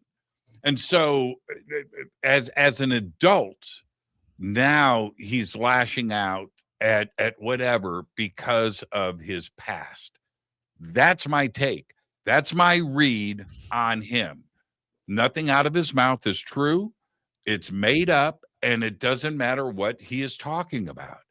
And that's it. Now you have somebody like that was briefly in a position of juice, and I'm talking about AARO, but that was fleeting and it's gone. All right. And while he was there, he messed with some of the wrong people, like, and now quoting stuff in the public domain as Kirkpatrick did about Tim Gallaudet. Gallaudet ain't going to sit down. Gallaudet's a military, he's not going to take that sitting down. And Kirkpatrick's paying the price. But that's my take. You can just look at him and go, nah, he's a dick. Well, here's the thing. People probably don't understand this, but the intelligence community does not recruit well-adjusted, morally intact people. They're useless to the intel profession. Kirkpatrick's been in the intel community. He's run confidential operations from a scientific and intelligence standpoint, and they want damaged people because they're the people that are easier to, they're morally ambiguous. So they don't have any problem lying. They don't have any problem doing this stuff. So yeah, you find that the intelligence community, especially the CIA, actively looks for damaged people because they're far easier to manipulate, and they're far easier to get them to compromise what we would call morality. And so just the fact that if you ever meet somebody that's in the CIA, they're never going to be your best friend. There's always going to be this training that dictates the human being that they are. And that just comes with the territory. So everything you just said fits that criteria. Mm-hmm. You can just see it. We can just see it. I don't talk smack about anybody. All right. But when somebody starts, how do I say this?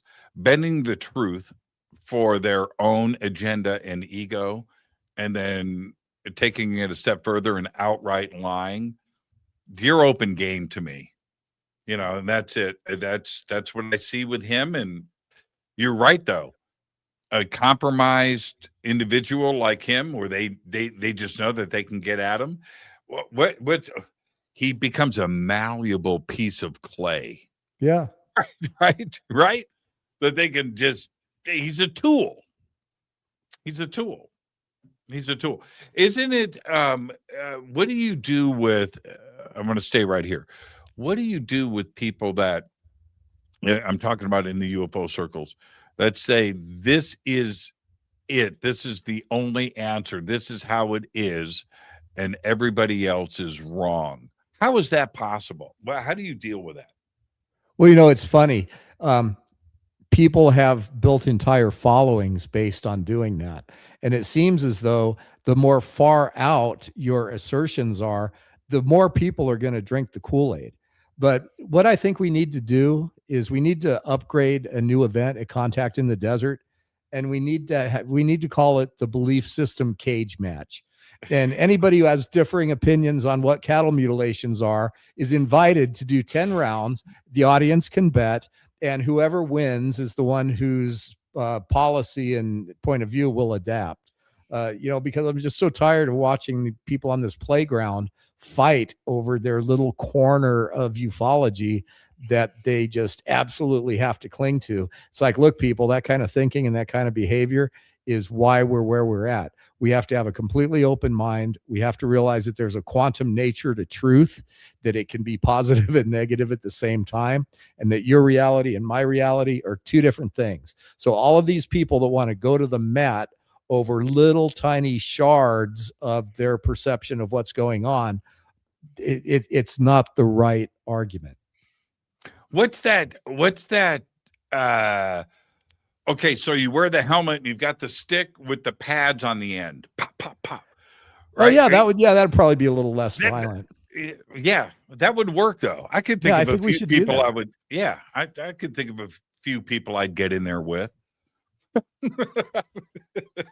It's a joke, but really, I have seen some serious disagreements with people and some public spats, and all it does is make the UFO community look like a dysfunctional bunch of people, and it takes our overall credibility away. So it's like, can we just have a little bit more openness and willingness to entertain other people's viewpoints as we explore this, instead of these just, clinging desperately to a point of view that, may be true for you, but not true for everybody else. I can't tell you how many times, and I know this has happened to you so much, where people will come up to me, and it's fine, but they'll come up, okay, so Jimmy, what do you think of so-and-so? Right? And I'm just like, no. How do you want me to answer that? What are you looking for? Are you looking for your opinion to be changed? Are you wearing a recorder? Are you going to, play this back later? Is this, what is the end result here? All I have found over the years, Ron, is that I try to listen to everybody with an open mind, because I say unbelievable stuff all the time. I've had crazy experiences, as have you. And I want people to respect what I have to say. And so the same respect that I give to others, that's what I try to do inside of this community, especially when I first started to get my feet wet inside of it. That's all it was. People trying to pull me in certain directions and on their side of the fence, and don't listen to that. It was, I thought this was all love and light, this space. It's not that kind of party, is it? No, and it's gotten worse, because now you have the people that have agreed in principle, not like they signed a contract, but there are certain people in our field, from podcasters to researchers, that are floating the new narrative and being treated to more exposure, more success, if you want to call it, to the general public, because they're playing the game and the stakes are higher, and the price for for going along with the story that wants to be told is, more and more people are getting benefits from that. And, the other thing is all of a sudden there's money in UFOs. So the sharks are circling, and it's a whole different environment than it used to be, but it's still based on this same dysfunctional disagreement. Yeah. What we saw go down with Gallaudet and Kirkpatrick, that's Tuesday afternoon in the UFO community. Yeah. Yeah.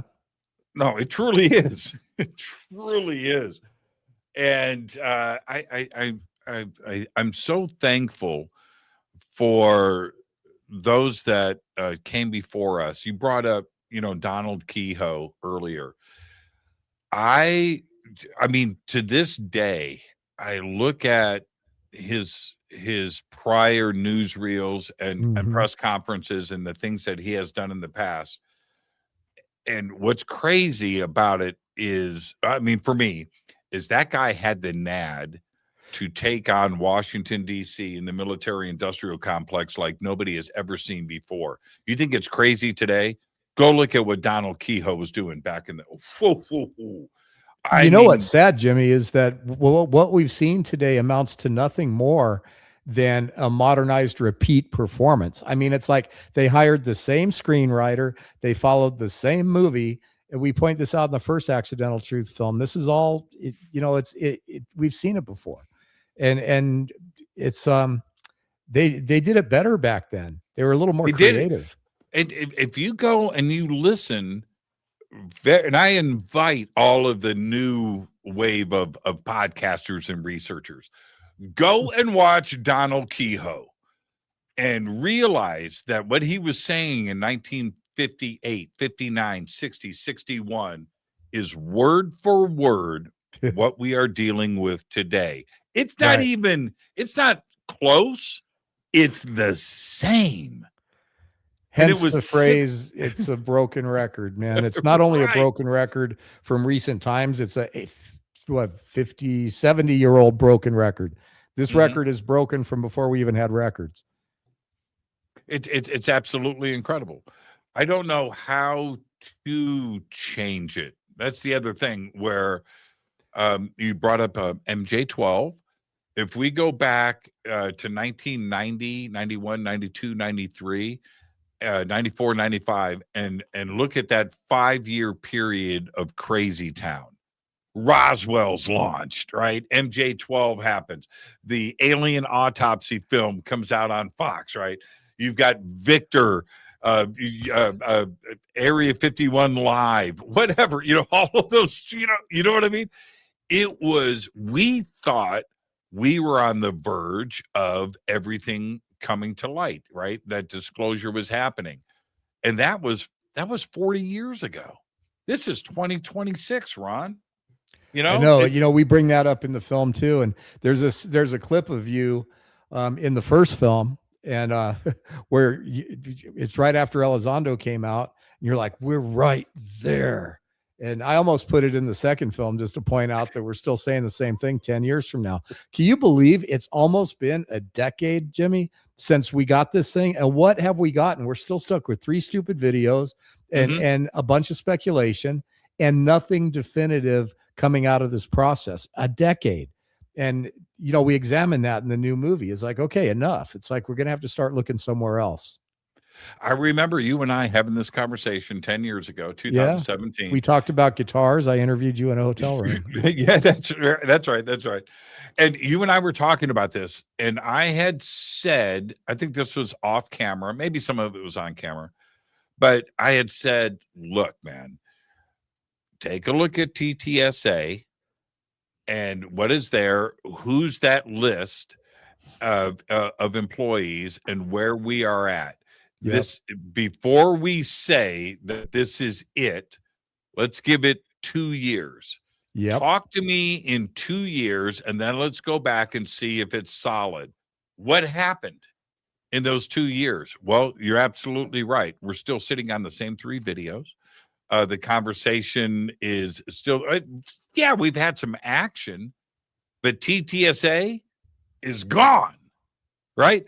all of we've got more videos coming. We've got this coming. We're going to have anti-gravity commercial flights for the public, and we're going to do this. We're going to do all of that talk. No, that was 10 years ago. I said give it 2 years. Yeah. Well, here we are. Here we are. And just so you know, that's all on camera. I have those interviews. Yeah. Well, it's only because TTSA was part of the rollout. Yeah, In Lou's book, he acts like TTSA arose from the ashes of all of this, but the timing doesn't work. TTSA was right after Lou resigned and went public. TTSA was already formed. It's not like when he says that there was this big process between his resignation and going public with his statement in the New York Times and TTSA, they arose almost simultaneously. So for this to have not been something that was waiting in the wings for the appropriate time to roll out and happened organically after his first public thing, to me, that doesn't make sense. I think that TTSA was part of this whole process. And you and I have been through this so many times now. I know. I love the new wave of researchers that have come in because of the New York Times article, and maybe even TTSA and Tom DeLonge and everything. But what they don't realize is how many times we have been through this. How many times? So it's okay for us to have a little more patience. Everybody thought that in 2017, December of 2017, that disclosure was happening the next week. Right. Oh, this is easy. See how easy this is? UFO Twitter. Let's start that. Let's do that. This is easy. This is fun. Man, we're going to have UFOs. And next month, we're going to have, for us old grizzled veterans, are like, not so fast, man. We need to see this play out a little bit. And here we are. It is now, Ron, 2026. Yeah.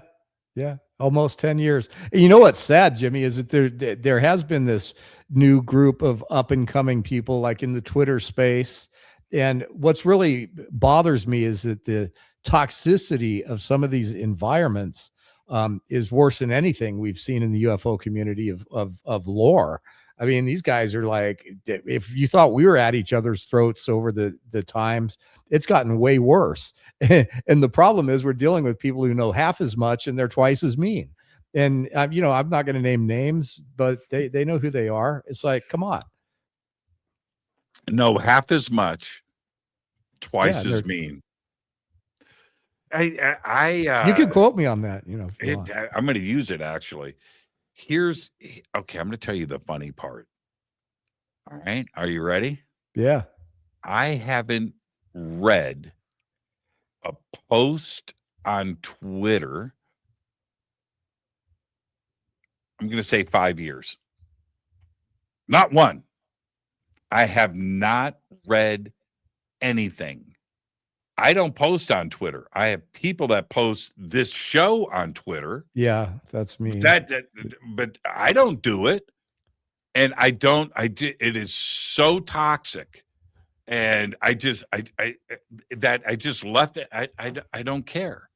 And it's the same with all of the social media things out there. There are certain things that I will give to my team to post, pictures or a quote or whatever, and then once in a while I'll post something somewhere, but I don't comment. I don't read comments anywhere on social media. I had a friend that was on Twitter, and there was some confidential stuff that was going on with Elizondo and some business things that she was involved in, that I was involved in. Nothing bad, but she was talking about it when she shouldn't have been. So I jumped into this Twitter space to just try to kind of shut that down a little bit. And boy, I mean, I was attacked on Reddit and blah, blah, blah. It was gnarly. And, and then Lou texts me and he's like, dude, those spaces are really toxic. You should be careful. I'm like, yeah, I figured that out, Lou. So yeah. Yeah. I just don't do it. And only, well, for a lot of different reasons, but what I have found is that social media, and it's hard to get people to understand this. Social media is an engineered environment so cleverly done that it all rolls into an individual experience tailored for you. And most people don't understand that. They don't understand what their feed is and how algorithms work. Right. And this is on any platform. It's all the, it doesn't matter what the platform is. There is no good platform. But that they think that whatever is in their feed, whatever their comments are, whatever is being force fed to you, that is what the rest of the world is seeing too. No, there's 8 billion people on this planet, and there are 8 billion individual social media feeds. That's it. That don't overlap.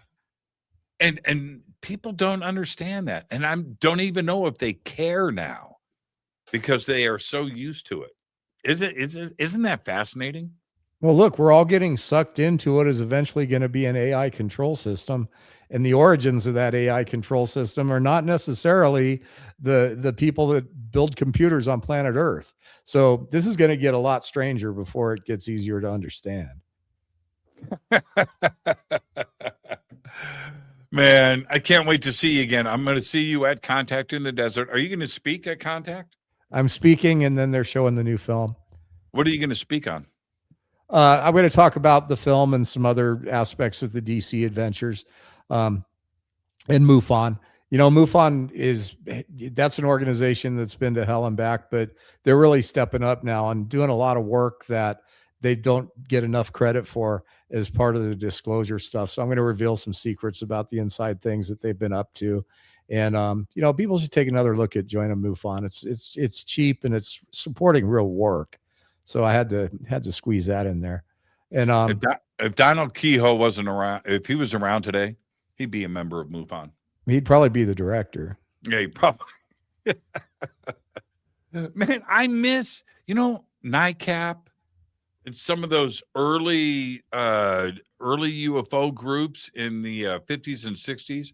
They were really strong, but Department of Defense run, CIA run, and so forth.